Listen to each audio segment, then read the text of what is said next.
హరి ఓం. పరమేశ్వర స్వరూపైన సభకి నమస్కారం. మహానుభావుడైన వ్యాసుడు వేద విభాగం చేశారు. వేదాన్ని ఋగ్వేదము, యజుర్వేదము, సామవేదము, అథర్వణ వేదము అనేటటువంటి 4 పేర్లతో విభాగం చేసి ఆ విభాగము చెయ్యబడినటువంటి వేదాన్ని ఋగ్వేదాన్నంతటినీ కూడా పైలుడు అనబడేటటువంటి శిష్యుడికి ఉపదేశం చేశారు. యజుర్వేదాన్ని వైశంపాయనుడికి ఇచ్చారు. సామవేదాన్ని జైమినికి ఇచ్చారు. అథర్వణ వేదాన్ని సుమంతునికి ఇచ్చారు. ఈ 4 శిష్యుల వలన ప్రశిష్యులు ఏర్పడ్డారు. అంటే వీళ్ళు మళ్ళీ ఆ వేద భాగాన్ని శిష్యులకి చెప్పారు. అందుకే వేదానికి శృతి అని పేరు. శృతి అంటే శృణ్వంతపః, చెవికి సంబంధించినది అని. అది పుస్తకం చూసి చదువుకుంటే వచ్చేది కాదు, స్వరంతో చెప్పాలి. కాబట్టి గురువుగారు దగ్గర కూర్చుని గురువుగారు ఆ మంత్రభాగాన్ని చెప్తూ ఉంటే ఆ స్వరాన్ని పట్టుకుని దాని ప్రకారంగా మంత్రాన్ని ఉచ్చరించగలిగినటువంటి స్థితి శ్రవణము వలన వస్తుంది. కాబట్టి దానికి శృతి అని పేరు. కాబట్టి వేదవ్యాసుడు వేద విభాగం చేసి 4 శిష్యులకి ఇస్తే అది పరంపరో వేద విద్వాంసుల్ని తరువాతి కాలంలో తయారు చేసింది. అష్టాదశ పురాణములను రచించి సూతుడికి ఇచ్చారు. ప్రత్యేకించి భాగవతాన్ని తన కుమారుడైనటువంటి శుకబ్రహ్మకి ఉపదేశం చేసి శుకబ్రహ్మ దాన్ని పరీక్షణ్ మహారాజుకి ఆ భాగవత ప్రవచనం చేశారు. కాబట్టి ఆ 4 శిష్యులు పడైనటువంటి వాడు పైలుడు. పైలుడు మహానుభావుడు, విశేషమైనటువంటి గురుభక్తి తత్పరుడు. గురుభక్తి తత్పరుడైనటువంటి పైలుని యొక్క శిష్యులలో అత్యంత ముఖ్యమైన శిష్యులలో ఒకడు ఉదంకుడు. ఆ ఉదంకుడు గురువు గారికి అత్యంత వినయంతో శుశ్రూష చేశాడు. అసలు శాస్త్రంలో శిష్యుడికి ప్రత్యేకంగా కొన్ని పేర్లతో పిలుస్తారు. ఆయనకి ఉండేటటువంటి పేర్లలో వినేయుడు అని పేరు. వినేయుడు అంటే వినయమును నేర్చుకున్నవాడు, గురువు పట్ల వినయముతో ఉండువాడు అని. అందుకే శిష్యుడికి వినేయుడు అని పేరు. ప్రత్యేకించి సిక్కు మతంలో శిష్య శబ్దమే సిక్కుగా మారింది. వాళ్ళు గురువు గారిని ఎక్కువ ప్రేమిస్తారు, గురువు గారిని గౌరవిస్తారు, గురువు గారిని పూజిస్తారు. అందుకే ఆ మతంలో గురువుకి విశేషమైనటువంటి ప్రాధాన్యత. సనాతన ధర్మమునందు అసలు చెప్పవలసిన అవసరమే ఉండదు. గురుర్ బ్రహ్మ, గురుర్ విష్ణు, గురుర్దేవో మహేశ్వర, గురు సాక్షాత్ పరబ్రహ్మ తస్మై శ్రీ గురవై నమః. తర్వాత గురువుల వలన వేరొక మంత్రాన్ని ఉపదేశం పొంది ఉంటే అంగన్యాసకరన్యాసాలతో ఆ మంత్రం యొక్క ధ్యాన శ్లోకం చేసిన తరువాత ఆ మంత్రం యొక్క అధిష్టాన దేవత యొక్క పాదముల మీద మనసు నిలబెట్టాలి. ఒక్కొక్కసారి ఇబ్బంది ఎలా వస్తుందంటే గురువుగారు ఉపదేశం చేసిన మంత్రం చేస్తుంటే వేరొక దేవతా స్వరూపం మీదకి వెళ్ళిపోతుంది, లేదా అసలు అధిష్టాన దేవత యందు మనసు నిలబడదు. అప్పుడు ఏం చెయ్యాలి అని అడిగారు. చంద్రశేఖర భారతీ స్వామి గారు అన్నారు, నీకు మీ గురువు గారంటే చాలా భక్తేనా?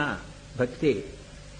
గాయత్రీ మంత్రం చేసినా ఇతర దేవతా మంత్రములను చేసినా గురువు గారి పాదములను ఒక్కదాన్ని స్మరిస్తే చాలు, అందరు దేవతల యొక్క అనుగ్రహము కలిగేస్తుంది. ఎందుకంటే గురువే బ్రహ్మ, గురువే విష్ణువు, గురువే శివుడు, గురువే పరబ్రహ్మ. అది గురువు యొక్క శక్తి, శిష్యుడు యొక్క గురా అని మీరు అడిగారనుకోండి, గురువు యొక్క శక్తితో సంబంధం ఏముండదు. అన్ని వేళలా గురువుగారే అనుగ్రహించారు అని చెప్పడం కుదరదు కూడా. ఏకలవ్యుడికి ద్రోణాచార్యులు వారు ఎలా అనుగ్రహించారు? కూర్చోబెట్టి పాఠం చెప్పలేదుగా. మీకు ఎంత గురి ఉన్నది అన్నదాన్ని బట్టి మీకు గురువుగారి అనుగ్రహం భాషించడము అన్నది కూడా ఉంటుంది.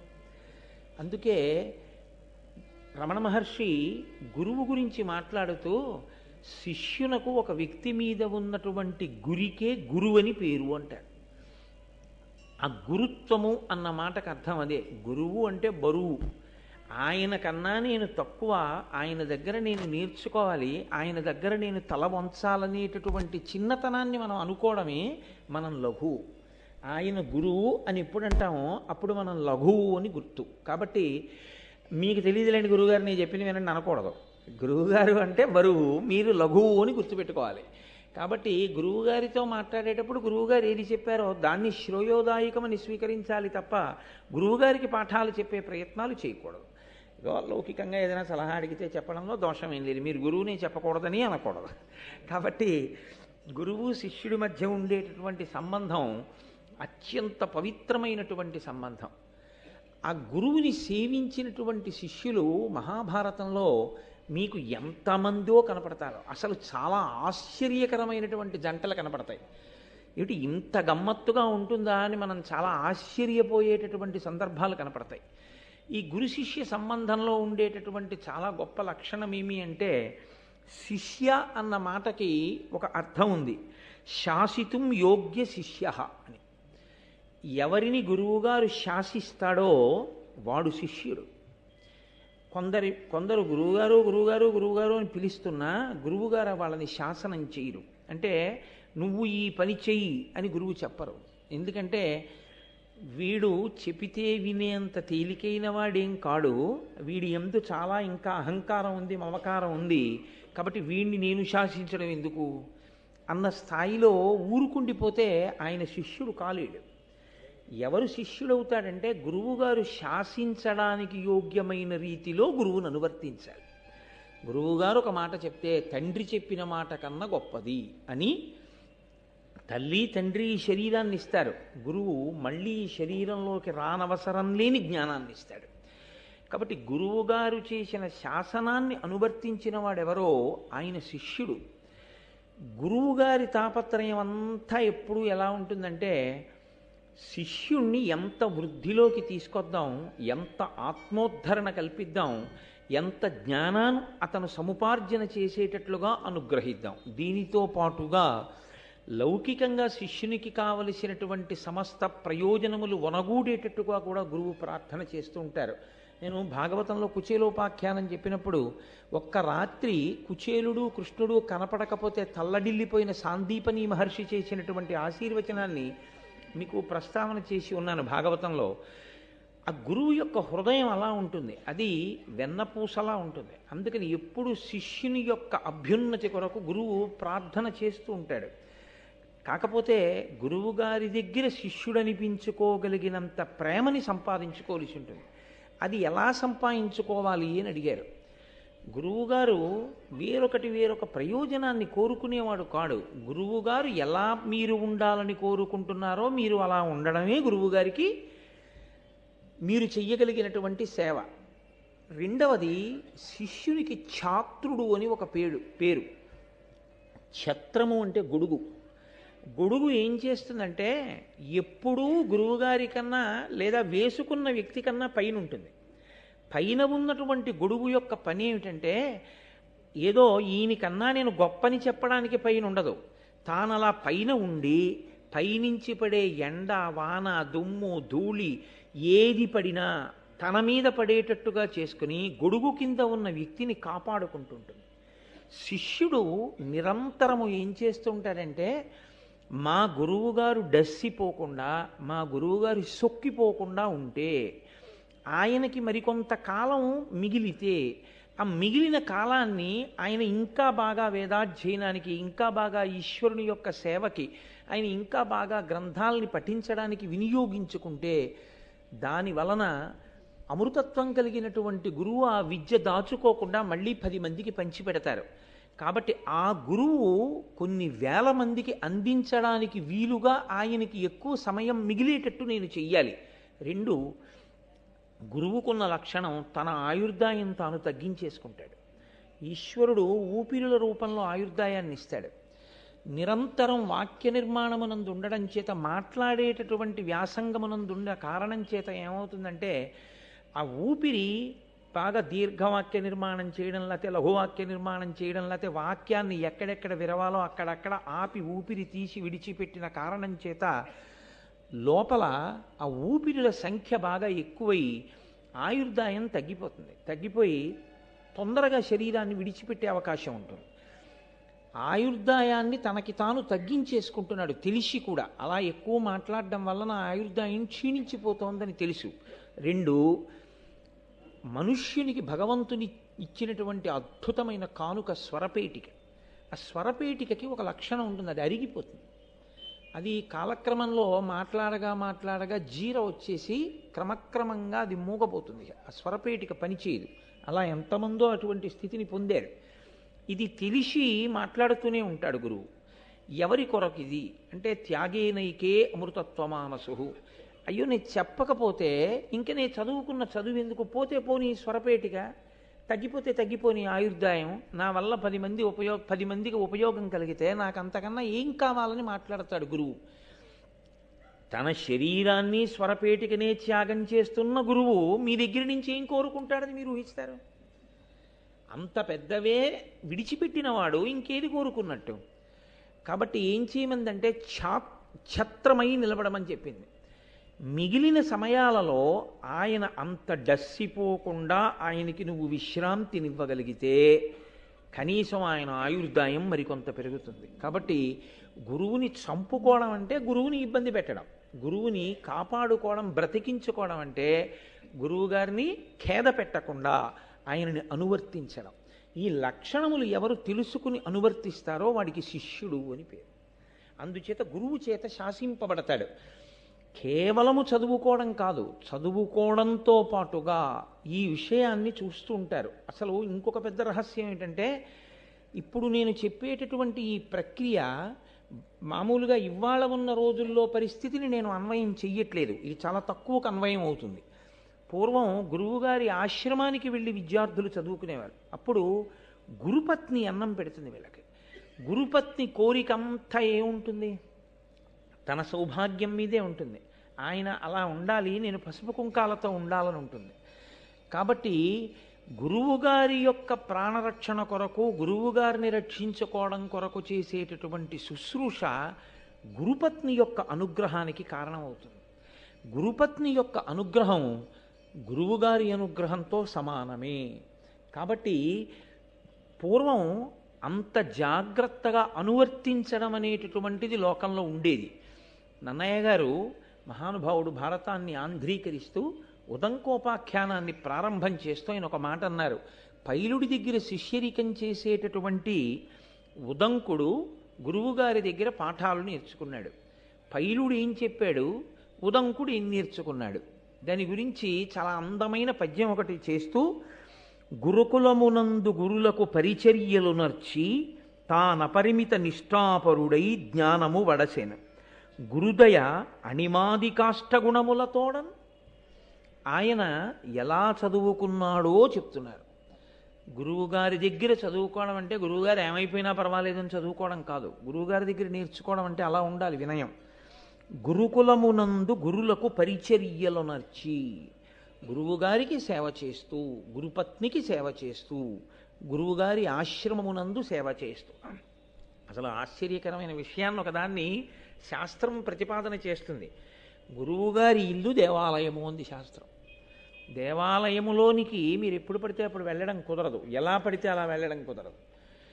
దేవాలయ తుల్యమైనటువంటి గురువుగారి ఇంట్లోకి మాత్రం ఆర్తితో ఉండి కూడా ప్రవేశించవచ్చు. కానీ గురువుగారు ఇబ్బంది పడేలా మాత్రం అస్తస్థమానం గురువుగారింటికి వెళ్ళి ఇబ్బంది పెట్టకూడదు. నేను మీకు యథార్థం చెప్తున్నాను, నాకు అన్నిటికన్నా జీవితంలో చాలా భయమైన విషయం మా గురువుగారింటికి వెళ్ళడమే. ఇప్పటికీ నేను మా గురువుగారింటికి కొన్ని నెలలకి ఒక్క పర్యాయమే వెడతాను. అది కూడా 1000 మార్లు నేను వారికి విజ్ఞాపన చేసి, చాలా బలీయమైన కారణం ఉంది నేను వెళ్ళవలసి ఉంటుంది అంటే అప్పుడు గురువుగారి అనుమతి తీసుకుని వెళ్ళి, వారి దగ్గరికి వెళ్ళినప్పుడు వారు మాట్లాడడమే, నేను మాట్లాడడం అనేటటువంటిది బహు తక్కువగా, గురువుగారు మాట్లాడింది విని ఎంత తొందరగా పని పూర్తి చేసుకోగలిగితే అంత తొందరగా వారి ఊపిరికి ఖేదం కలగకుండా చూసుకుని లేచి వస్తాను. యథార్థంగా చెప్పాలంటే నేను మా గురువుగారి ఇంటికి వెళ్ళిన దానికన్నా మా గురువుగారు నా దగ్గరికి వచ్చిన సందర్భాలే ఎక్కువ ఉంటాయి. ఆయన ప్రేమ అటువంటిది. నేను ఇక్కడ భారతం చెప్తున్నాను అంటే అనేక సందర్భాల్లో నేను ఉపన్యాసాలు చేస్తుంటే పరమ ప్రీతితో లోపలికి వస్తే వెంటనే నేను వేదిక దిగి నమస్కారం చేస్తానని మా గురువుగారు ఆ చివరెక్కడో ఎవ్వరికి కనపడకుండా కూర్చుని వింటారు. విని, నాన్న ఈ ఘట్టాన్ని ఇంకా ఇంత బాగా చెప్పచ్చు, లేదా ఇవాళ నువ్వు చెప్పిన దానివల్ల నా మనసు రంజిల్లిందిరా అని రాత్రి ఓ ఫోన్ చేసి చెప్తారు. ఆయనకి సంతోషం కలిగితే ఆయనే అకస్మాత్తుగా వస్తారు. గురువుగారి అనుగ్రహము అంటే గురువుగారు ఇబ్బంది పడకుండా చూడడంలోనే ఎక్కువ ప్రాధాన్యత ఉంటుంది. అదే గురు పరిచర్య అన్న మాటకు అర్థం. కాబట్టి గురుకులమునందు గురులకు పరిచర్యలు నర్చి తానపరిమిత నిష్ఠాపరుడై జ్ఞానము పడచెను. నిష్ఠ ఆచార సంబంధము. గురువుగారి దగ్గర వింటే వచ్చేస్తుంది అనుకోవడం తప్పు. దానికి తగినట్లుగా ఆచరణాత్మకము కావాలి. ఆచరణ కూడా ఉండాలి. ఆచరించి చూపించాలి. గురువుగారు ఏం చెప్పారో దాన్ని త్రికరణ శుద్ధిగా ఆచరణ చేస్తే గురువు విశేషమైనటువంటి తృప్తిని పొందుతారు.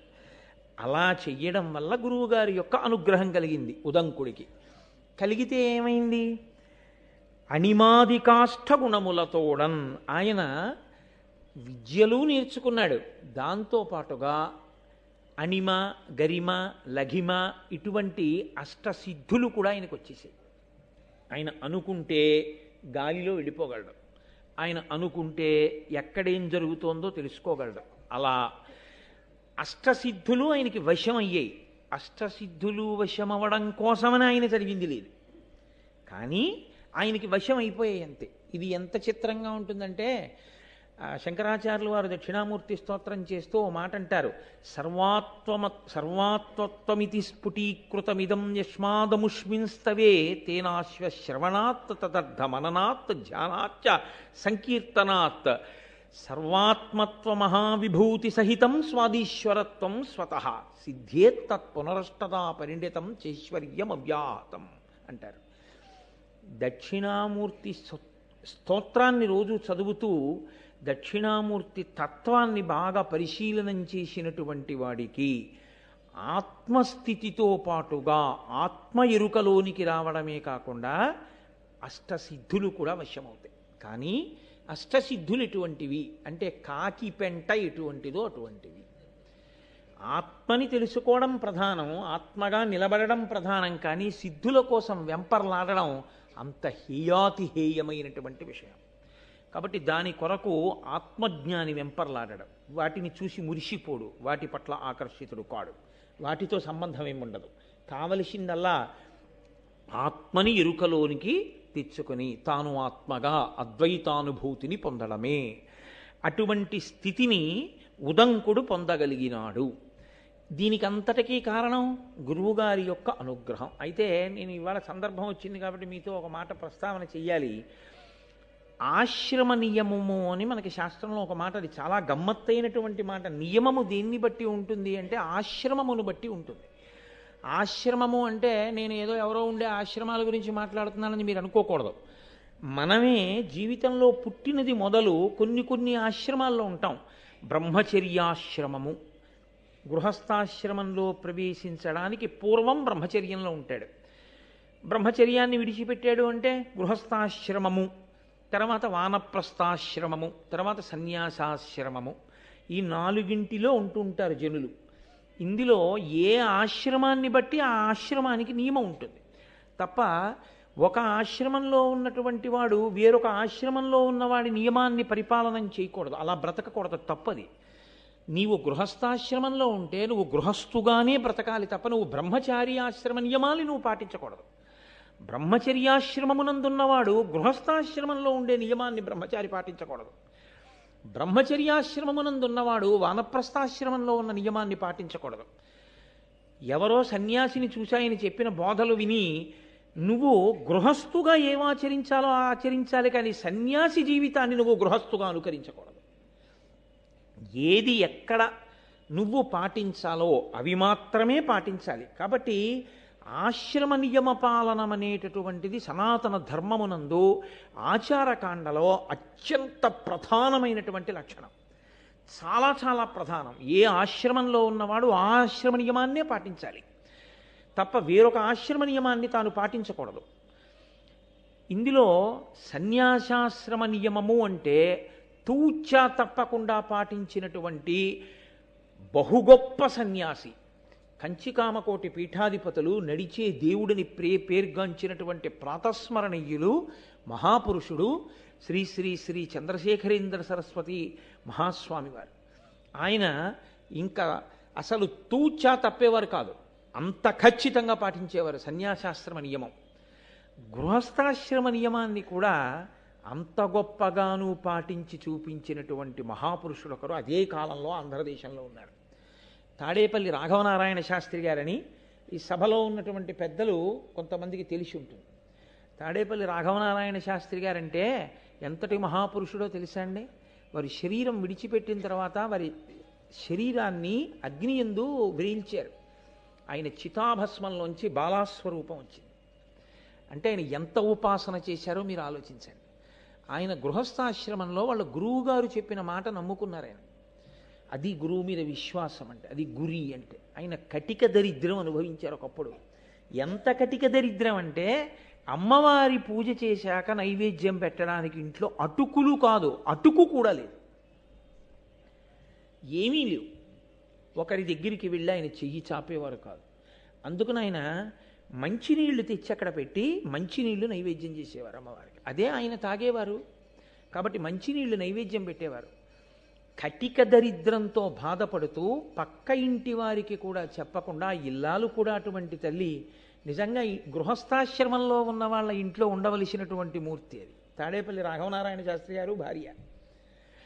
ఆయన 27 పర్యాయములు లలితా సహస్రనామ స్తోత్రంతో అమ్మవారిని పూజ చేసి కటిక దరిద్రంలో 27 పర్యాయములు మంచినీటిని లలితా అమ్మవారికి నైవేద్యం చేశారు. చేసి ఆయన ఇంకొకసారి లలితా సహస్రం చదవడానికి ఓపిక లేదు, అప్పటికే అన్నం తిని చాలా రోజులు అయిపోయింది. లలితా సహస్రం చదవబోయి మాగన్ను పడిపోయింది. స్పృహ తప్పిపోతూ ఇంకా నోటి వెంట పలుకు పలకలేక, అప్పుడు కూడా గురువుగారి మాట మీదే నమ్మకం. గురువుగారు నాకు ఈ మంత్రం ఇచ్చారు, పరదేవత ఉన్నది అని చెప్పారు, నన్ను కాపాడుతుంది పరదేవత, ఆయన నమ్మకం అంతే. ఆయన సొమ్మసిల్లిపోయారు పూజామందిరంలో. పరదేవత నిజంగా వచ్చి కూర్చుని ఆయన తల ఎత్తి చేత్తో పట్టుకుని పాయసాన్నం తీసి ఆయన నోట్లో పెట్టి పసిబిడ్డకి తినిపించినట్లు తినిపించింది అంతే. ఇక రాఘవనారాయణ శాస్త్రి గారి జీవితంలో వెనక్కి తిరిగి చూడలేదు. ఆ రాఘవనారాయణ శాస్త్రి గారి దగ్గరికి చంద్రశేఖరేంద్ర సరస్వతి స్వామి వారు ఏమైనా అనుమానాలుంటే శిష్యుల్ని రాఘవనారాయణ శాస్త్రి గారి దగ్గర కనుక్కోండి అని పంపించేవారు. అంతటి ఉపాసకులు వారు. బయటికి వస్తే ఆచారం పాడవుతుంది, గృహస్థాశ్రమ ధర్మపు ఆచారం అని బాధపడుతుంటే పరమాచార్య స్వామి వారి బ్రహ్మరథం ఎక్కొచ్చారు. బ్రహ్మరథం అంటే వేదం చదువుకున్న వాళ్ళు పల్లకి మోస్తారు, అలా వస్తే బ్రహ్మరథం అంటారు. వేదం చదువుకున్న వాళ్ళు కామాక్షి కామాక్షి, అడుగు తీస్తే కామాక్షి, అడుగేస్తే కామాక్షి. మొన్న మనం కంచి వెళ్ళినప్పుడు ఆ పల్లకీలు చూసాం కదా, ఆ పల్లకీలు పట్టుకుని వస్తుంటే రాఘవనారాయణ శాస్త్రి గారి ఇంటికి వచ్చి ఇంట్లో దిగి, అది మహానుభావులు గురువులంటే. పరమాచార్య స్వామి వారు అన్నారు, ఏమి నీ ఆచారానికి ఇబ్బంది వస్తోందని బెంగపెట్టుకుంటున్నావా? ఇవాళ మీ ఆచారానికి మేము కొత్తగా రక్ష కడుతున్నాం, మీకు ఇబ్బంది కలగదని శాలువా తీసి కప్పారు. పరమాచార్య స్వామి వారి శాలువా కప్పడం అంటే అంగరక్ష కట్టేది. ఆ శాలువా కప్పారు. కప్పి ఇంకా మీకు బెంగలేదు, మీరు బయటికి వచ్చినా మీకేమీ ఇబ్బంది కలగదన్నారు. ఆ గురు శిష్య సంబంధం ఎటువంటిదో తెలుసా అండి? గురువుగారంటే ఎలా ఉంటుంది అంటే, మహాభారతంలో నన్నయ్య గారు ఉత్తిని ఇచ్చారా, ఒక్కొక్క పద్యం వెనక ఎంత తాపత్రయం ఉందో, వ్యాస హృదయం ఎంత పరవశించిందో, అయ్యో నా జాతి చెప్పుకోవాలి వాళ్ళకని. పరమాచార్య స్వామి గారు కూర్చునుండగా తాడేపల్లి రాఘవనారాయణ శాస్త్రి గారు వాళ్ళ నాన్నగారు రామామృతము అని ఒక గ్రంథాన్ని రచించారు. ఆ గ్రంథం ఆయన దగ్గర చదువుదామని వెళ్ళారు. అయితే లోపలికి రమ్మన్నారు పరమాచార్య స్వామి. ఆయన వచ్చి చదువుతున్నారు ఆ పుస్తకం. చాలా బాగున్నాయో ఈ పద్యాలు, చదువు అంటున్నారు. ఈలోగా అంతేవాసి ఒకరు వచ్చి, బెంగళూరు నుంచి ఎవరో వచ్చారండి, పీఠానికి ఇస్తారట, చాలా డబ్బట్టుకొచ్చారు, మీ దర్శనం చేసి డబ్బిచ్చి వెళ్ళిపోతారటన్నారు, కాసేపు ఆగమనం అని. చదువు అంటున్నారు. ఈయన చదువుతున్నారు. ఆయన మళ్ళీ వచ్చాడు, ఆయన వెళ్ళిపోవాలట, ఒక్కసారి వచ్చి డబ్బిచ్చి వెళ్ళిపోతారట అన్నారు. చదువు అన్నారు. ఆయన మూడో మాట వచ్చాడు, అయ్యా ఆయనకి చాలా ముఖ్యమైన పని ఉందిట, ఒక్కసారి మీకు నమస్కారం పెట్టి డబ్బిచ్చి వెళ్ళిపోతాట, కాబట్టి ఒక్కసారి ముందు ఆయన్ని ప్రవేశపెట్టమని అడుగుతున్నాడు, ఒకసారి ఆయన లోపలికి తీసుకొచ్చేస్తే బాగుంటుందేమో అన్నాడు. ఈయన రాఘవనారాయణ శాస్త్రి గారు బాధపడుతున్నారు, అయ్యో ఇదేమిటి నేను ఓ పక్క పద్యాలు ఇలా చదువుతూ కూర్చుంటే పాపం ఈయనకి ఇబ్బందిగా ఉందేమో అని. పరమాచార్య స్వామి వారు అన్నారు, అతను డబ్బట్టుకొచ్చాడని ముందు మాట్లాడాలా, లేక రామాయణం కన్నా అతను వచ్చి మాట్లాడడం నాకు గొప్ప అనుకుంటున్నాడా? నన్ను దర్శనం చెయ్యాలనుకుంటే తర్వాత రమ్మను, లేదా ఉండమను, నాకు ఈ రామాయణమే గొప్పది అన్నాడు. ఎందుకు గొప్పదో లోకానికి తెలియాలి కదండి. రాఘవనారాయణ శాస్త్రి గారి తండ్రి గారు రాసిన రామాయణం ఎందుకు గొప్పదో తెలియాలిగా. పరమాచార్య ఓ ప్రశ్న వేశారు, ఏమయ్యా సీతమ్మని అగ్నిహోత్రంలోకి ప్రవేశపెట్టాడు కదా రాముడు, తెలుసు కదా అగ్నిపునీత సీత అని. ఇంత తెలిసున్న తర్వాత కూడా ఎవరో ఎక్కడో పౌరుడు ఒక్కడేదో నింద వేశాడని సీతమ్మని పరిత్యజించడం అంత న్యాయమా? సరే, రాజారాముడు చిన్న అనుమానం వచ్చినా ఆయన ఆ పదవిలో కూర్చోడానికి ఇష్టపడడు, పరిత్యజించాడు. వాల్మీకి మహర్షి ఏదో చెప్పారు, కవులందరూ అనువదించారు. 80 రామాయణాలు చదివానయా అన్నారు పరమాచార్య. అన్నీ చదివా, అన్నింటిలో ఎవరి హృదయం వారిది రాశారు, మంచిదే. మీ నాన్నగారు దాన్ని ఎలా సమర్థించారని అడిగారు. అయితే రాఘవనారాయణ శాస్త్రి గారు ఆ ఘట్టం తీసి యుద్ధకాండలోంచి చెప్పారు. ఎంత గొప్ప భావన చేశారో తెలుసా అండి ఆయన. పరమాచార్య విన్నారంటే అది కారణం. ఆయన అన్నారు, సీతమ్మ తల్లిని రాముడు ఎప్పుడు పెళ్లి చేసుకున్నాడు? రాజు కాకముందు చేసుకున్నాడు. ఇంకా అప్పటికి కొడుకు దశరథుడికి, దశరథుడు రాజు, రాజకుమారుడిగా పెళ్లి చేసుకున్నాడు. సీతమ్మతో వివాహం అయిపోయింది. అగ్నిహోత్రంలో ప్రవేశపెట్టాడు. ఆమెని ఎవ్వరూ నింద వేయకూడదు అని లోకానికి నిరూపించాడు, స్వీకరించాడు. ఆయనకి ప్రేమ లేక కాదు ప్రవేశపెట్టింది, లోకం నింద వేయకూడదని. వచ్చాడు, పట్టాభిషేకం చేసేసుకున్నాడు. పట్టాభిషేకం చేసుకున్న తర్వాత కూడా సీతమ్మేగా భార్య, ఏకపత్ని వ్రతుడిగా. ఒకనాడు మంత్రులలో ప్రభువుకి నీతి పాఠం చెప్పే మంత్రి వచ్చి రాముడు ఏకాంతంలో ఉండగా ఒక మాట అన్నాడు, ప్రభు మీరు వైకుంఠంలో ఉన్న శ్రీమన్నారాయణుడు, లోకానికి ధర్మం నేర్పడానికి రామచంద్రమూర్తిగా వచ్చి నరుడిగా ఈ భూమి మీద నడుస్తున్నారు. ఇటువంటి మీరు ప్రభువు కాకముందు సీతమ్మని భార్యగా ఉంచుకున్నారు, ధర్మానికి తప్పు లేదు. ప్రభువు అయ్యాక సీతమ్మ భార్యగా ఉండవచ్చా అని అడిగాడు. ఈమె ఎందుకు ఉండకూడదు అని అడిగాడు రాముడు. ప్రభువు భూమిపతి, భూమిపతి అంటే ఈ భూదేవికి భర్త ప్రభువు. అప్పుడు సీతమ్మ మీకేమవుతుంది? మీరు పట్టాభిషేకం అవగానే భూమి భర్త, మీరు భూమి భర్తగా పట్టాభిషేకం చేసుకుంటే సీతమ్మ పక్కన భార్యాస్థానంలో ఉండకూడదు. మీరు పట్టాభిషేకం చేసుకోనంతసేపు సీతమ్మ మీకు భార్యగా ఉండొచ్చు. ప్రభు ఇప్పుడు ధర్మం నడిచిందా అన్నాడు. ఉలిక్కిపడిన రాముడు కారణం చెప్తూ ధర్మము కోసమే సీతమ్మను అడవికి పంపాడని సమర్థించారండి మా నాన్నగారు. ఇది విని పరవశించిపోయారు పరమాచార్య స్వామి. అబ్బా, ఇన్ని రామాయణాలు విన్నాను కానీ ఇలా సమర్థించిన వాడిని వినలేదయా, ఆ పుస్తకాల సెట్ ఒకటి అక్కడ పెట్టి పో అన్నారు. అంటే ఇంత గొప్ప రాఘవనారాయణ శాస్త్రి గారు అన్నారు, మీకు సంస్కృతం వచ్చు, అరవం వచ్చు, తెలుగు రాదుగా, మీకెందుకు ఆ పుస్తకాలు? నాకు వచ్చో కాదు అక్కడ పెట్టు, రోజు ఓ పువ్వు వేస్తా చాలదా అంటే ఓ పువ్వు వేస్తుండేవారో వేయలేదో ఉంచేశాడు, వెళ్ళిపోయారు రాఘవనారాయణ శాస్త్రి గారు. చాలా కాలం అయిపోయిన తర్వాత ఆయన దర్శనానికి వెళ్ళారు. వెడితే రామ జగన్మోహన అని విశ్వామిత్రుడు రాముణ్ణి చూసి చదివినటువంటి పద్యం ఒకటి చదివారు పరమాచార్య స్వామి. ఇది మా నాన్నగారు రాసింది అన్నారు ఆయన. అంటే ఆయన అన్నారు, రాఘవనారాయణ శాస్త్రి మీ నాన్నగారు వ్రాయడం కాదు, ప్రతిరోజు రాత్రి పడుకోబోయే ముందు మంచం మీద పడుకుని కాలు మీద కాలు వేసుకుని ఆకాశం వంక చూస్తూ ఈ పద్యాలు పరవశంతో మీ నాన్నగారు చదువుకునేవారు కదూ, ఆయనకి ఇష్టం ఈ పద్యాలు అన్నారు. అసలు వాళ్ళ నాన్నగారిని పరమాచార్య స్వామి చూడలేదు. మీకు ఎలా తెలుసండి? అది మాకు ఒక్కళ్ళకే తెలిసి ఇంట్లో మీకు ఎలా తెలిసిందన్నారు. ఆయన నవ్వు నవ్వు తెలిసారు. గురువు త్రికాల వీధి, గురువుకి అన్నీ తెలుసు, కానీ అన్నీ తెలిసున్నట్టు ఉండక్కర్లేదంతే. గురు శిష్య సంబంధం అంటే అంత గొప్పది. ఎక్కడో ఉన్న తాడేపల్లి రాఘవనారాయణ శాస్త్రి గారి గురించి పరమాచార్య స్వామి వారికి అన్నీ తెలుసు. పరమాచార్య స్వామి వారి గురుత్వం మీద ఆయన ఏకంగా గొప్ప గొప్ప స్తోత్రాలే చేశారు. అవి గురు శిష్య సంబంధాలంటే.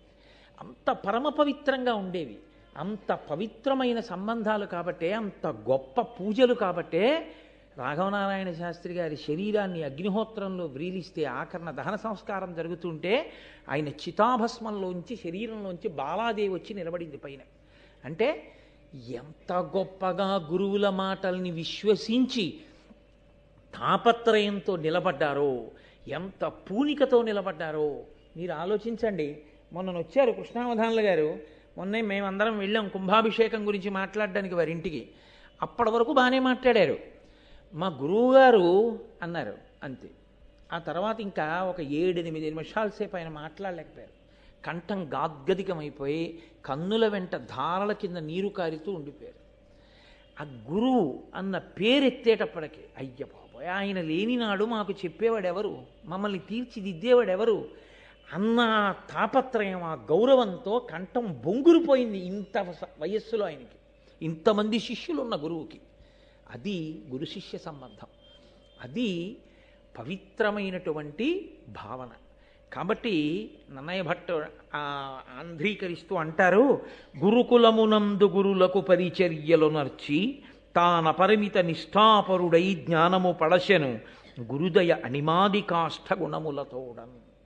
ఆయన ఆ అష్టసిద్ధులతో పాటుగా వేద విద్యను, దానికి సంబంధించినటువంటి సమస్త జ్ఞానమును పొందాడు ఉదంకుడు. పొందిన తరువాత ఒక నియమం ఒకటి ఉంది. ఆశ్రమంలో గురువుగారి దగ్గర విద్య నేర్చుకున్న తరువాత గురువు నిత్యతృప్తుడైన గురువుని అడుగుతారు గురుదక్షిణ అని ఒక మాట. గురువుగారు మేము ఏదైనా సమర్పిస్తాం, మీరు ఏదైనా కోరండి. గురువు నిత్యతృప్తుడు కాబట్టి అడగడు. ఒక్కొక్కచో ఏదైనా తన జీవనం గడవడానికో 10 మంది శిష్యులకి పాఠం చెప్పడానికో అన్నం పెట్టడానికో ఆయన ఏదైనా కోరిక కోరితే కోరచ్చు. పైలుడు ఒక చిరునవ్వు నవ్వన్నాడు, నాకేం కావాలయా, నాకేం అక్కర్లేదండి. అంటే ఉదంకుడు అన్నాడు, గురువుగారి దగ్గర ఆశ్రమంలో ఇన్ని నేర్చుకుని గురువుగారికి దక్షిణ ఇవ్వకుండా వెళ్ళిపోకూడదు. కాబట్టి నేను మీకు దక్షిణ ఇవ్వాలనుకుంటున్నాను, మీరేమైనా అడగండి అన్నాడు. ఆయన చిరునవ్వు నవ్వి ఊరుకున్నాడు. ఇప్పుడు గురువుగారు మాట్లాడటం లేదు. గురువుగారితో సమాన స్థాయి ఎవరిది అక్కడ? గురుపత్నిదే. కాబట్టి గురుపత్నిని వెళ్ళి అడిగాడు ఆయన, అమ్మా గురువుగారి దగ్గర ఇన్ని నేర్చుకున్నానమ్మా, మీరు నాకు రోజు అన్నం పెట్టారు, అమ్మ గురుదక్షిణ ఇవ్వాలనుకుంటున్నాను, ఏం కావాలమ్మా అని అడిగాడు. ఆవిడంది, పక్కనే ఉన్నాడయా రాజ్యం చేస్తూ పౌష్య మహారాజు, ఆ పౌష్య మహారాజు యొక్క భార్య కుండలములను నాకు తెచ్చి ఇయ్యి అని. అంటే అలా అడగడానికి కారణం ఏమిటి అంటే, కుండలములు ఐదోతనానికి చిహ్నాలు. ఆ కుండలములు అటువంటి శక్తి కలిగినవి.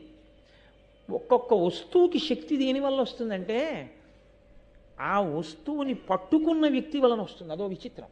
లోకంలో అత్యంత గొప్ప వ్యక్తి, గొప్ప ఈశ్వరారాధన చేసేటటువంటి వ్యక్తి చాలా కాలం ముట్టుకున్నటువంటి కళాన్ని మీకు ఇచ్చారనుకోండి, ఆ కళానికి ఒక పవిత్రత ఉంటుంది. మీరు సరిగ్గా ఉంచుకుంటే ఉంటుంది, మీరు విరిచేస్తే పోతుంది ఆ పవిత్రత.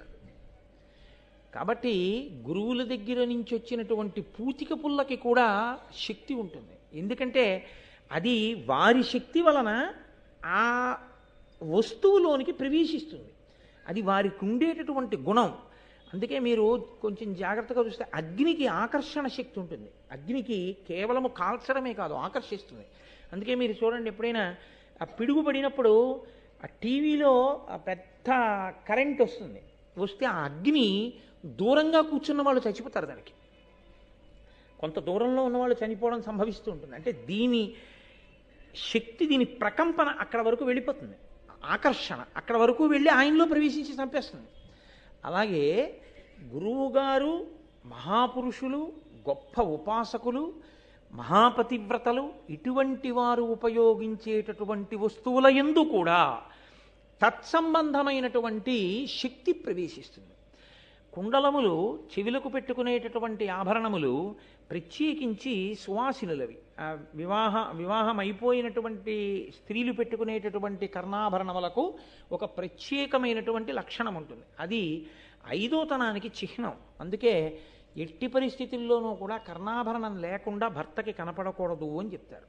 అసలు ఒకవేళ ఏ కారణం చేతనైనా చెవికి ఆభరణాన్ని తీసేసి మళ్ళీ పెట్టుకోవలసి వస్తే ఆ సమయంలో భర్త గారికి పరాకు చెప్తారు, అయ్యా కాసేపు ఈ గదిలోకి రాకండి మీరు అని చెప్తారు.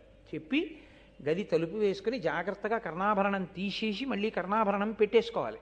ఒకవేళ కర్ణాభరణం తీసి కర్ణాభరణం పెట్టుకోవడానికి మధ్యలో ఏదైనా ఆభరణం పెట్టుకోవడానికి వీలు లేని పరిస్థితి వస్తే ఐదోతనంలో అమ్మవారి యొక్క సాక్షాత్ స్వరూపం గనక చిన్న తాటాకు ముక్కైనా పెట్టుకుని ఉండాలి తప్ప అసలు చెవులకు ఏమీ లేకుండా భర్తకి ఆడది ఎట్టి పరిస్థితులలో కనపడకూడదు, నిషిద్ధం.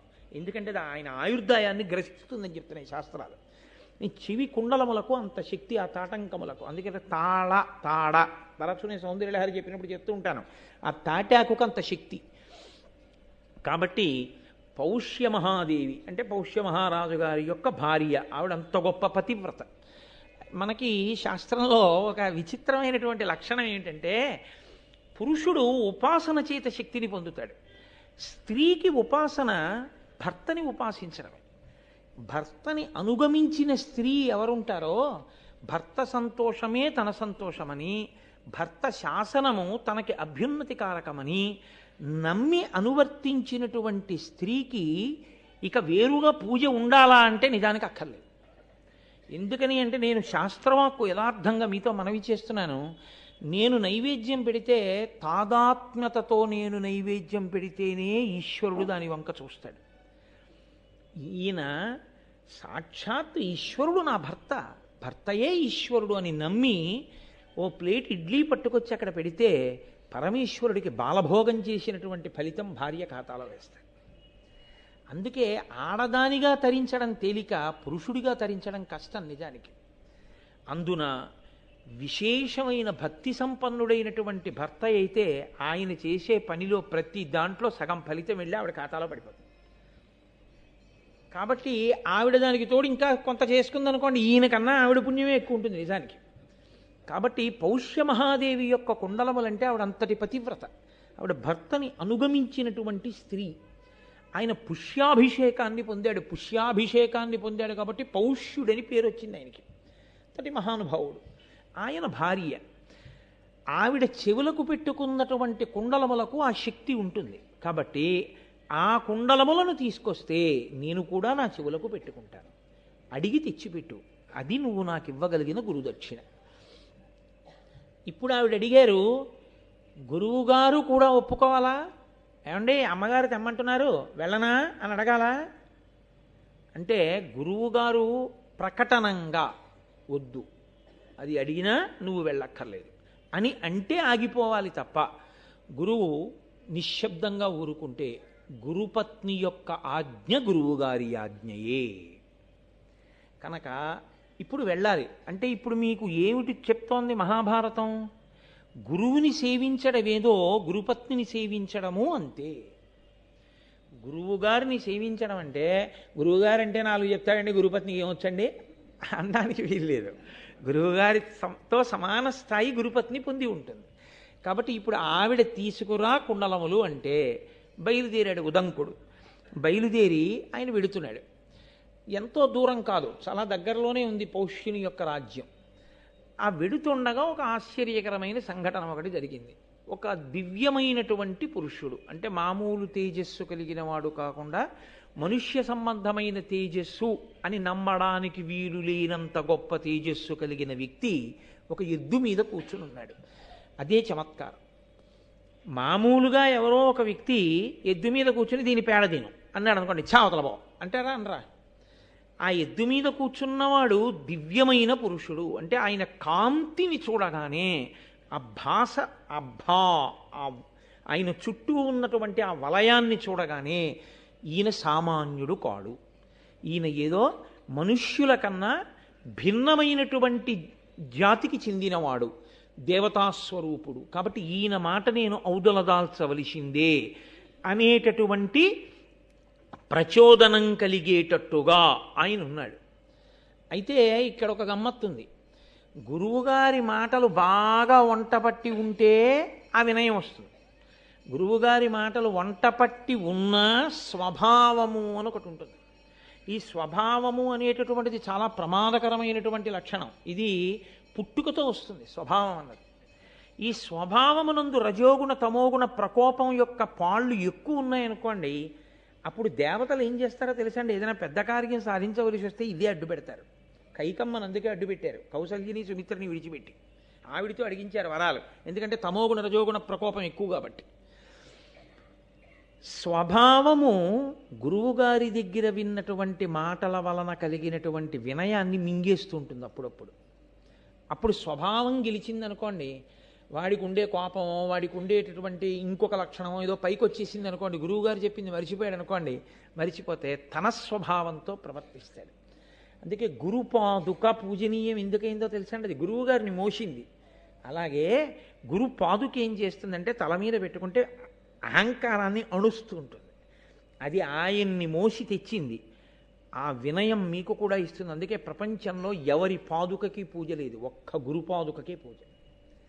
కనుక ఇప్పుడు ఆయన దివ్య పురుషుని యొక్క దివ్యత్వాన్ని గుర్తించాడు.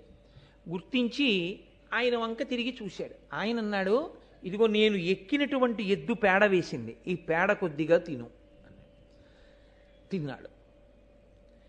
నేను మీతో మనవి చేశాను కదా, శిష్య అన్న మాటకు అర్థం శాసితం యోగ్య శిష్య, చెప్పిన మాట వినేటటువంటి వాడు.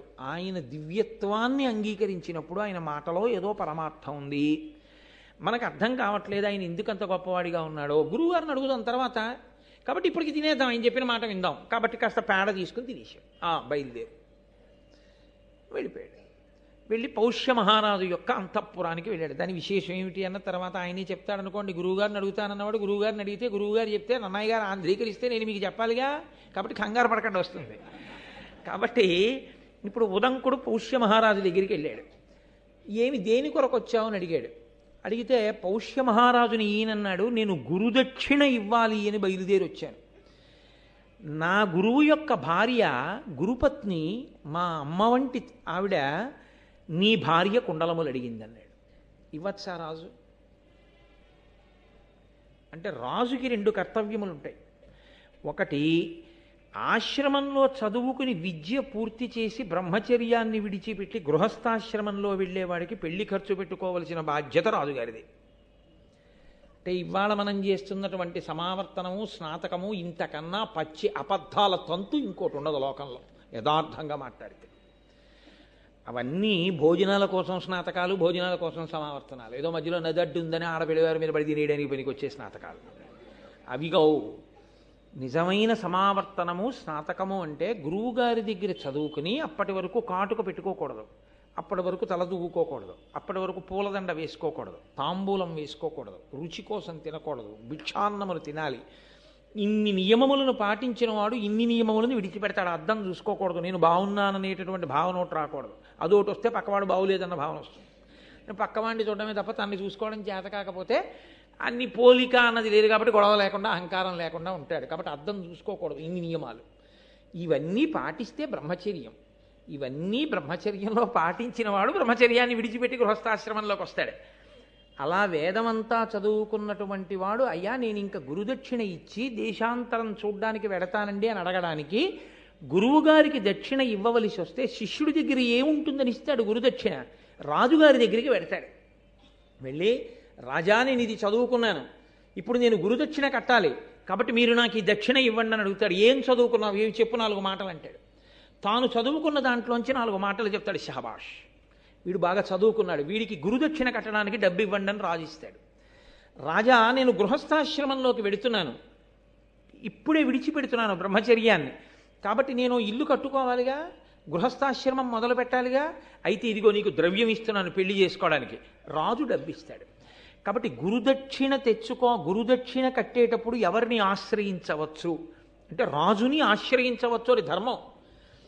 మహాభారతం ధర్మం మాట్లాడుతుంది. కాబట్టి ఇప్పుడు తన భార్య కుండలములే అయినా అది గురుదక్షిణ కొరకు రాజును ఆశ్రయించిన వాడు కాబట్టి రాజుకు ధర్మం రాజుది, తన ధర్మం తాను నెరవేర్చాలి. అందుకని భార్య కుండలములను పట్టికెళ్ళు అని రాజు చెప్పవలసి ఉంటుంది. ఆవిడ తన భర్త ఆజ్ఞ ఏది ఉందో అది అనుసరించడమే పతివ్రత లక్షణం. ఆవిడ మహాపతివ్రత అంటే ఏంటి? ఆ కుండలాలు తీసి ఇచ్చేయి అన్నాడు. ఇంకో కుండలాలు పెట్టుకుని ఆ కుండలాలు ఇచ్చేయడమే. అంతేగాని వాటికి ఒక శక్తి ఉందన్న విషయం ఆవిడికి తెలుసు. అదేమిటయా ఎలా ఇస్తాను, ఎవరికన్నా ఇద్దామని దాచాను, నువ్వెవరో ముక్కు మొహం తెలియని వాడు వచ్చి అడిగావు, మీ గురువుగారి భార్యకి ఇస్తానంటున్నావు, ఎలా కుదురుతుంది అంటే పతివ్రత ఎందుకు అవుతుంది? ఆవిడ ధర్మం ఆవిడ చెయ్యాలి. భర్త చెప్పాడు ఆవిడ ఇచ్చేయాలంతే. కాబట్టి ఇప్పుడు ఆవిడ ధర్మం ఆవిడ చెయ్యాలి. అందుకని ఆవిడ ఇవ్వడానికి సిద్ధపడింది. రాజే వెళ్ళి ఎందుకు తేకూడదు? నేను మీతో మనవి చేశాను, తీసి ఇచ్చేయి అనడానికి దానికి కొంత సమయం ఉంటుంది. అవి సౌభాగ్య వస్తువులు. దానికి ఒక నక్షత్రం చూసుకోవాలి, దానికి ఒక సరి అయిన ముహూర్తం చూసుకోవాలి. చూడకుండా చెవి కుండలములను తీసేస్తే మళ్ళీ చెవి కుండలాలు పెట్టేంత వరకు సౌభాగ్య వస్తువు ఉండవలసిన స్థానం ఖాళీ అయిపోయిందా లేదా? అది భర్తకి గండకాలం అయితే.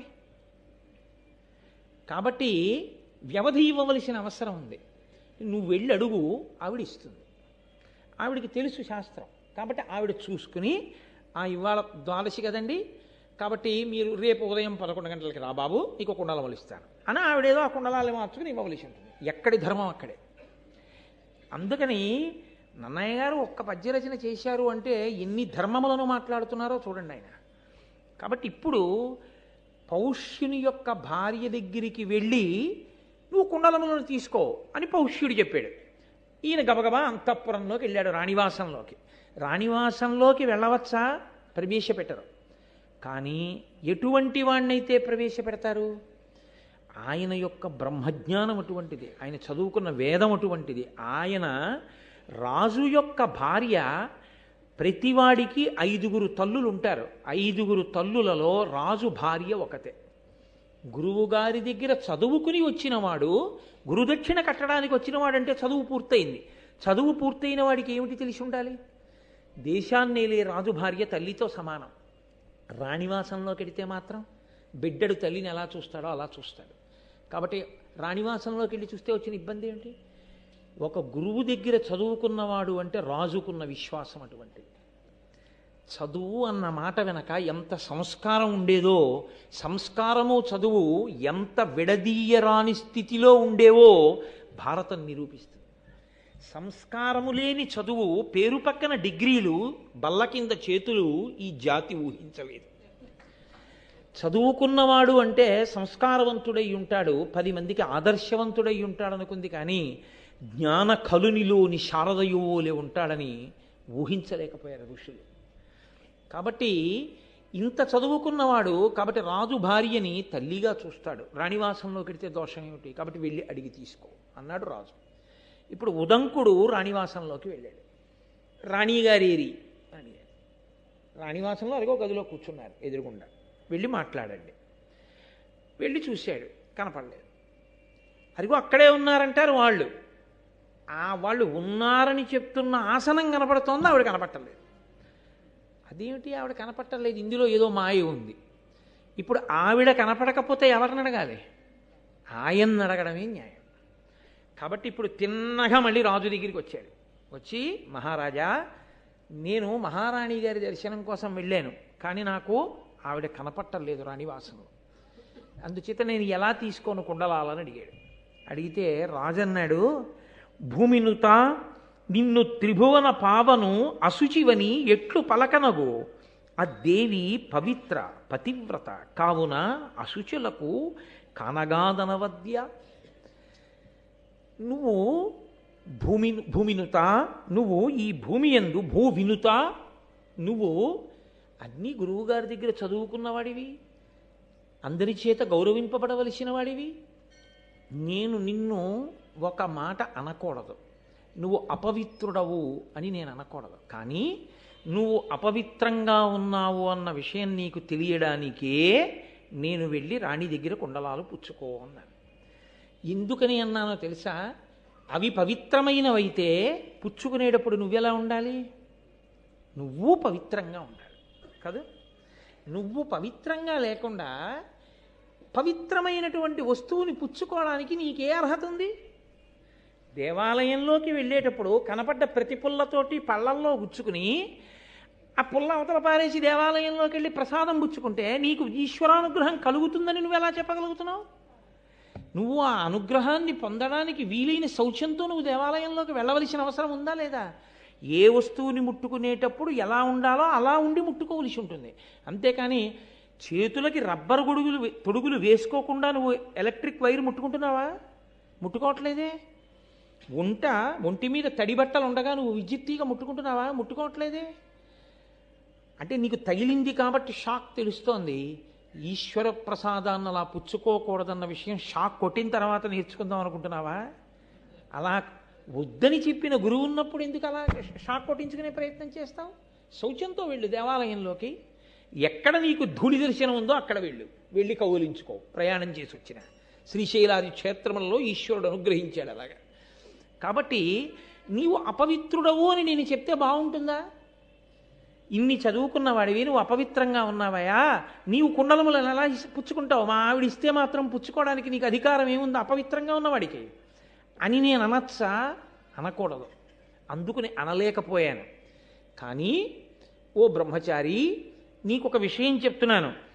ఆ దేవి పవిత్ర, పతివ్రత. నా భార్య మహాపవిత్రురాలు, ఆమె మహాపతివ్రత. ఆమె అశుచులకు కనగాదనవద్య. ఎవరు అపవిత్రంగా ఉంటారో, శౌచము లేదో, శౌచము అన్న మాటకు అర్థం ఏంటంటే బాహ్య అభ్యంతర అని రెండు ఉంటాయి శౌచాలు. బయట స్నానం చేస్తే పోయేది ఒకటి, లోపల మనస్సంతా ఈశ్వరుడి మీదే నిలబడితే వచ్చేది ఒకటి. నీకు శౌచము లేదు. శౌచము లేకుండా నీకు ఆవిడ కనపడదు. అశౌచమున్న వారికి ఆవిడ కనపడదు. అసలు ఆవిడికి ఆ శక్తి ఉంది. అందుకని నువ్వు శౌచమును పొంది వెళ్ళు. ఇప్పుడు ఆలోచించాడు ఆయన, ఏమిటి నాకు శౌచానికి తేడా వచ్చింది, ఎక్కడ వచ్చింది దోషం అని. పేడ తిన్నాను. పేడ తిన్న తర్వాత ఆచమనం చెయ్యాలి.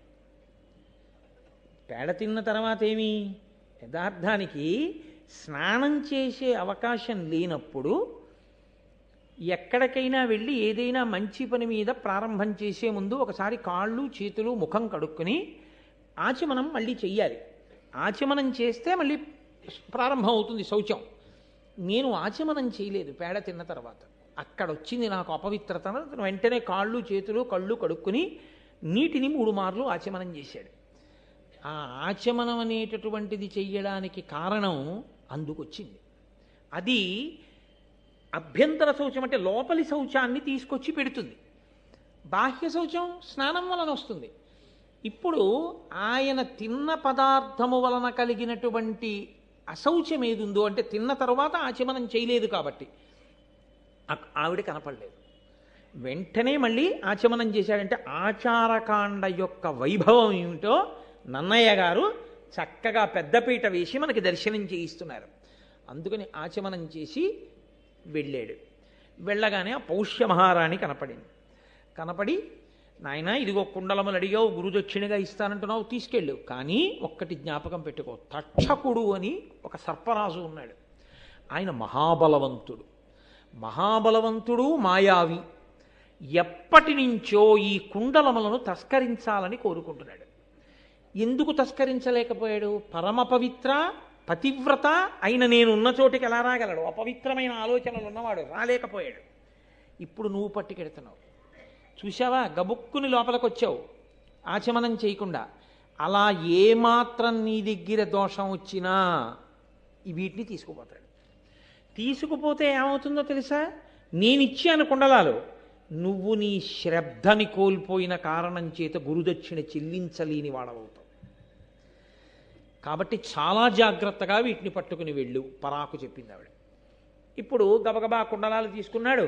చాలా సంతోషంగా బయలుదేరాడు. రాజుగారి దగ్గరికి వచ్చాడు. రాజుగారు అన్నారు, నాయన ఇంత కష్టపడి ఇంత దూరం వచ్చావు, వేళ దాటిపోయింది, మధ్యాహ్నం అయిపోయింది, భోజనం చేసి బయలుదేరు. బ్రహ్మచారివి, ఇంటికి వచ్చావు. బ్రహ్మచారి సన్యాసి వీళ్ళిద్దరూ ఆహారం కొరకు గృహస్థు ఇంటి మీద ఆధారపడతారు. కాబట్టి గృహస్థు యొక్క ధర్మం ఏమిటంటే బ్రహ్మచారి కానీ సన్యాసి కానీ వస్తే భిక్ష పెట్టాలి వాళ్ళిద్దరికి. వాళ్ళిద్దరూ తిన్నదాన్ని భిక్ష అంటారు. భిక్ష అని ఎందుకంటారో తెలుసా అండి? వచ్చే పూటకి దాచుకోకుండా ఉండాలి వాళ్ళిద్దరు. గృహస్థు వచ్చే పూటకి దాచుకోవచ్చు, అందుకు దానం పడతాడు. పొద్దున్న పలహారం చేసేసి మధ్యాహ్నం భోజనం చేసి రాత్రి ఏం చేస్తావో అని గృహస్థు అడిగాడు అనుకోండి, తప్పేం లేదు. రాత్రి గారెలు తిందామని ఉంది, మినప్పప్పు తెచ్చి నానబోయి అంటే ఓ పూటలో నాంతాయో లేదో నాకు తెలియదు, ఉదాహరణకి చెప్పానంతే. మళ్ళీ నాంతాయా అండి అని నేను విరిగిరిగా అడగండి. కాబట్టి తెచ్చి రాత్రి తినడం కోసమని ఏర్పాటు గృహస్థు పెట్టుకోవచ్చు. బ్రహ్మచారి అలా ఉంచుకోకూడదు, సన్యాసి అలా ఉంచుకోకూడదు. వాళ్ళు తినడానికి సంభారములు ఉండడానికి వీల్లేదు. ఎప్పుడు ఆకలి వేస్తే అప్పుడు 4 ఇళ్ల ముందుకెళ్ళి భవతి భిక్షాందేహి అని చేతిలో పడిన కబలం తింటారంతే. కాబట్టి ఇప్పుడు అటువంటి బ్రహ్మచారికి సన్యాసికి భిక్ష ఎవరు పెట్టాలి? గృహస్థు పెట్టాలి. కాబట్టి గృహస్థు ధర్మం. బ్రహ్మచారి వచ్చాడు, వెళ్ళిపోతున్నాడు కుండలాలు తీసుకుని, అన్నం ఎక్కడ తింటాడు? మరి తాను గృహస్థాశ్రమంలో ఉన్నది ఎందుకు? వచ్చిన వాడికి అన్నం పెట్టడానికే. కాబట్టి అతిథి దేవో భవ స్నాతకం చేసేటప్పుడు చెప్పారు గురువుగారు. గృహస్థాశ్రమంలోకి వెళ్ళేటప్పుడు బ్రహ్మచారి వస్తే అన్నం పెట్టు, అమ్మని జాగ్రత్తగా చూడు, నాన్నని జాగ్రత్తగా చూడని చెప్పారు. అందుకని ఆయన ధర్మం ఆయన పాటించాడు. ఆయన అన్నాడు భోజనం చేసి వెళ్ళు. తాను బ్రహ్మచారి, గృహస్థు పిలిస్తే తినాలి కాబట్టి తింటా. కాబట్టి ఇప్పుడు కూర్చోబెట్టాడు, భోజనం అంతా పెట్టాడు. భోజనం అంతా పెట్టిన తర్వాత ఆయన భోజనం చేస్తుంటే అందులో తల వెంట్రుక వచ్చింది. ఈ వెంట్రుక అనేటటువంటి విషయం చాలా ఉపద్రవంతో కూడుకున్నది. లోకంలో దేని వెంట్రుక పవిత్రం కాదు, ఒక్క ఏనుగు వెంట్రుక వినా. ఒక్క ఏనుగు వెంట్రుకకి మాత్రం ఉన్న శక్తి ఏమిటో తెలుసా అంటే అది దృష్టి దోషాన్ని తీసేస్తుంది. అందుకే పిల్లలు పుడితే ఇంట్లోనూ ఆ పిల్లలకి కనురాపు తగలకుండా ఉండడం కోసం ఏం చేస్తారంటే వాడి శీలము, వాడి వైభవము తెలియదుగా, వీడు ఎవరికి వారసత్వంలోకి వచ్చారన్నది చూస్తారు. ఎంత అదృష్టం రా, ఫలానా వాళ్ళ కడుపున పుట్టావు అంటారు ఒకటి. రెండు, ఎంత బాగున్నాడు అంటారు. అది కనురాపు. ఆ కనురాపు విరిగిపోవడానికి ఏం చేస్తారంటే ఏనుగు వెంట్రుక తీసుకొచ్చి ఏదో తావీజులోనో ఉంగరంలోనో పెట్టి పెడతారు. చిన్నపిల్లాడైతే ఉంగరం పెట్టుకోలేడు కాబట్టి తావీజులో పెట్టి మొలతాడు కడుతుంటారు. అలా నేను అన్నానని ఏ వెంకటాచలం వెళ్ళినప్పుడు ఏనుగుల వెంట్రుకలన్నీ పీకీకండి, తప్పు కూడా. అది ఈశ్వర సేవలో ఉన్న ఏనుగు యొక్క వెంట్రుక తేవడం దోషం, అది ఈశ్వరుడి సొత్తు. వెంకటేశ్వర స్వామి వారు పిలిచిన ఆ ఏనుగు వెంట్రుక తీసుకోవాలి, మీకు చెప్తే తేవాలి తప్ప మీరు వెళ్ళి ఆ ఏనుగు వెంట్రుకలు పీకేసి తెచ్చేయడం అలాంటి పనులు చేయకూడదు. ఏ అరణ్యంలోకో వెళ్ళి తెమ్మని కూడా నేను చెప్పను. అలాగని లేనిపోని ఉపద్రవాలు చేసి కోటేశ్వరారు పురాణంలో చెప్పారు వెంకటాచలంలో తేవద్దన్నారని అడవికి వెళ్ళారండి అని చెప్పకండి, అదో గొడవ. అంటే ఒక్కొక్కసారి చాలా విచిత్రంగా ఉంటాయి కొన్ని సమస్యలు, సభాముఖంగా చెప్పేవి కావు. అదేమిటంటే నీ చెప్పింది వీళ్ళకి ఇలా ఎలా అర్థమైంది అనిపిస్తుంది ఒక్కొక్క ఫోన్ కాల్ వింటుంటే. కాబట్టి ఆయన ఆ తల వెంట్రుక చూశాడు. వెంట్రుక అనేటటువంటిది అత్యంత హేయము. ఉత్తర క్షణంలో ఆ పదార్థాన్ని విసర్జించేయవలసి ఉంటుంది. ఇప్పుడు ఏమైందంటే అర్ధాకలితో లేచిపోయాడు. బ్రహ్మచారి ఉత్తరాపోసనం పట్టేయాలి, లేచిపోవాలి, అది తినకూడదు ఆ పదార్థాన్ని, అది దూష్యము తింటే. సరే ఇప్పుడైతే మన ఇళ్లలో ఉండేవన్నీ అవి అనుకోండి నేల మీద. ఎందుకుంటున్నాయి అంటే దోషం ఎవరిదో తెలుసా అండి? మగవాళ్ళదే. కారణం ఏమిటో తెలుసా? అసలు దువ్వెన అన్నది ఎవరి కొరకు వచ్చిందంటే కేవలము ఆడవారి కొరకే వచ్చింది. దువ్వెన మగవాడు ఉపయోగించే వస్తువు కానీ కాదు. ఎందుకంటే ఆయన శిఖతో ఉంటాడు, ఎప్పుడు తలనీలాలు ఇచ్చేసి శిఖ కొంచెం పెద్దదవగానే ఓ ముడేసుకుని మళ్ళీ తలనీలాలు తీసేస్తుంటాడు. ఇంకా దువ్వెన అవసరం ఆయనకి ఏంటి? దువ్వెన పెట్టి దువ్వుకుంటే చిన్న వెంట్రుకలు ఊడి ఇంట్లో కనపడ్డాయంటే దువ్వెన వాడిన తప్పు, శిఖ లేని తప్పు, గుండు చేయించుకొని తప్పు, వెంట్రుకలు ఊడిన తప్పు వాడిది. కాబట్టి ఇప్పుడు అందులోకి వెంట్రుక వస్తే అర్ధాకలితో బ్రహ్మచారి లేచిపోయాడు. బ్రహ్మచారి అర్ధాకలితో లేచిపోతే మరి బాధ కదండి. సగమాకలితో లేచిపోవడం స్వభావము అని మీతో నేను మాట చెప్పాను చూసారా, అది దుడుక్కున పైకి వచ్చింది.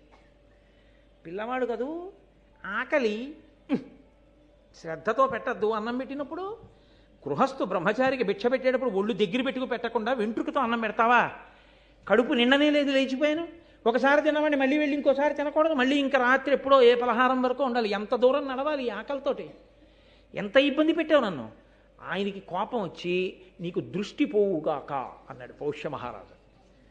అనగానే పౌష్యుడు అన్నాడు, నువ్వు బ్రహ్మచారివి, నేను గృహస్థుని, నా ధర్మం నేను నెరవేర్చాను. నేను వండానా? నేను నీకు కావాలని వెంట్రుక వేసి పెట్టానా? అది పొరపాటున వెంట్రుక వచ్చింది. సర్వేంద్రియాణం నయనం ప్రధానం. దృష్టి ఎంత ముఖ్యం. దృష్టి లేనివాడు రాచరికం ఏం చేస్తాడు? ఏమిటి రక్షిస్తాడు రాజ్యాన్ని? ఇప్పుడు నాతో పోలేదు. రాజ్యము యొక్క రక్షణే సంకట స్థితిలోకి వెళ్ళింది. నీకు వచ్చిన కోపానికి నువ్వు నన్ను మాత్రమే శిక్షించి విడిచిపెట్టలేదు, అమాయకులైన వారి మీద కూడా ఈ శిక్ష యొక్క ప్రభావం పడిపోయింది. ఇది పౌష్యుడి యొక్క హృదయం. నా వరకు నువ్వు శిక్ష వేస్తే ఏమో, కానీ నీ శాపవాక్కునందు అమాయకులు కూడా పడ్డారు. ఇప్పుడు నువ్వు పరిధి దాటావు కాబట్టి నీకు శాపవాక్కు ఇవ్వాలి, నీకు సంతానము కలగకుండుగాక అని శపించాడు. ఇప్పుడు ఏమైంది?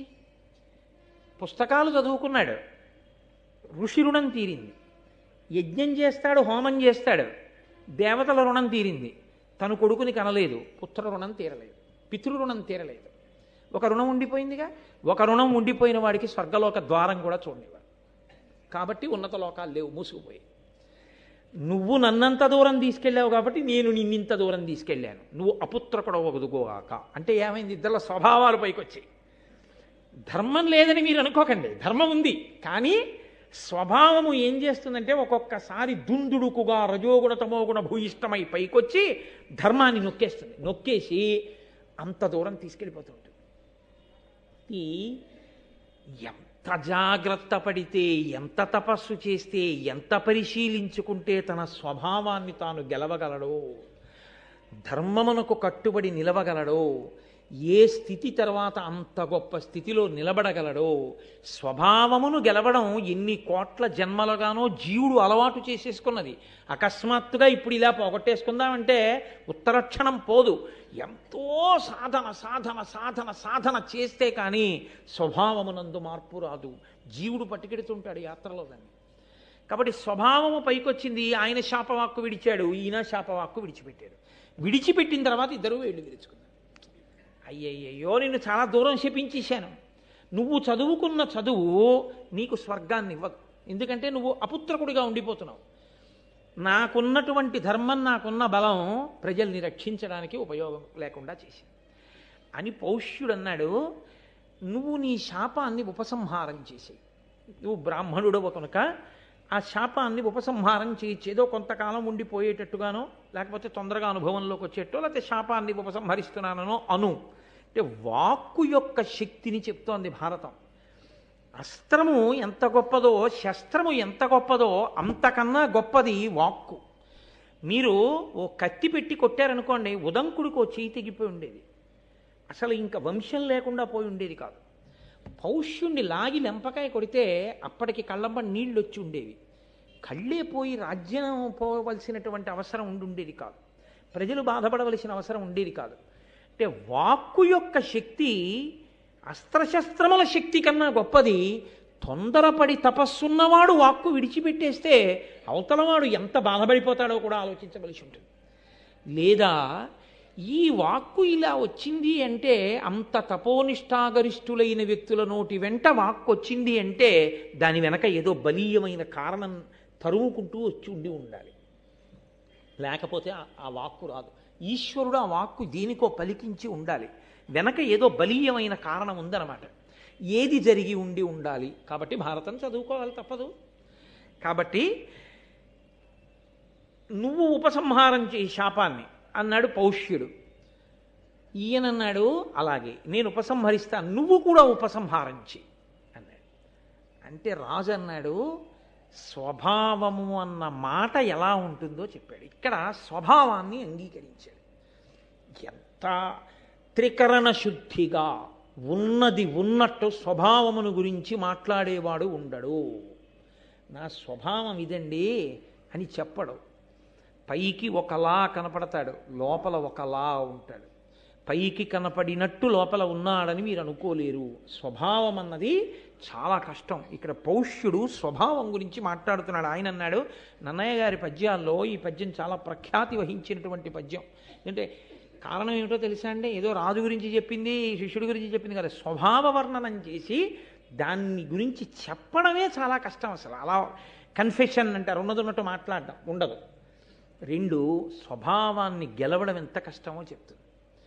కాబట్టి ఆయన నాడు, నిండు మనంబు నవ్యనవనీత సమానము పల్కు దారుణాఖండల శస్త్రతుల్యము జగన్నుతా విప్రులయందు నిక్కము ఈ రెండును రాజులందు విపరీతము కావున విప్రుడోపు ఓపండతిశాంతుడయ్యు నరపాలుడు శాపము గ్రమరింపగన్. ఆయన నాడు, నిండు మనంబు నవనీత సమానము పల్కు దారుణాఖండల శస్త్రతుల్యము జగన్నుత విప్రులయందు. బ్రాహ్మణులు గొప్ప తపస్సు చేసి ఉంటారు. వాళ్ళ మనసు నవనీతంలా ఉంటుంది, అప్పుడే తీసినటువంటి వెన్నముద్దలా ఉంటుంది. కానీ పలుకో దారుణంగా ఉంటుంది, చాలా కఠినంగా ఉంటుంది. కానీ మాట అలా మాట్లాడారు అంటే అవతల వారిని దిద్దడానికి మాట్లాడతారు తప్ప మనస్సు, వారి స్వభావమునందు దోషం లేదు. వారి స్వభావం చాలా మంచిది. అమృత హృదయుడు బ్రాహ్మణుడు, అలా ఉండాలి.